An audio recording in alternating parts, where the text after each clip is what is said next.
दोस्तों एक बहुत बड़ी खबर आ रही है। भोजपुरी सिनेमा में बहुत ज़्यादा मशहूर थे, जो भोजपुरी फिल्में कई प्रोड्यूस करते थे और दोस्तों अविकिया ग्रुप के मालिक थे और सीसीएल को प्रोड्यूस करते थे और मनोज तिवारी के काफ़ी करीबी आनंद बिहारी।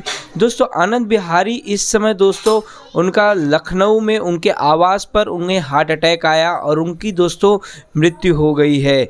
दोस्तों यह बहुत शॉकिंग है भोजपुरी सिनेमा के लिए और भोजपुरी चाहने वाले लोगों के लिए, क्योंकि लगातार बहुत सारे अवार्ड्स भी कराते थे आनंद बिहारी यादव। और दोस्तों आनंद बिहारी यादव जो मनोज तिवारी के काफ़ी करीबी थे और वो दोस्तों कहीं भी देखा जाए तो भोजपुरी स्टार्स का कुछ भी प्रोग्राम होता था तो दोस्तों हमेशा हाजिरी लगाते थे।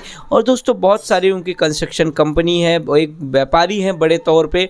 और सबसे बड़ी बात यह है कि दोस्तों आनंद बिहारी यादव जो दोस्तों सीसीएल को प्रोड्यूस करते थे और एक छत के नीचे दोस्तों कई बड़े सुपरस्टार्स जो भोजपुरी सिनेमा का है उनको साथ लाते थे।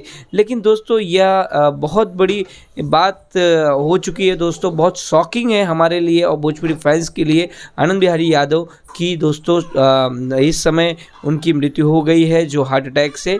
यह बहुत दुखद बात है। तो इस समय अभावपूर्ण उनको श्रद्धांजलि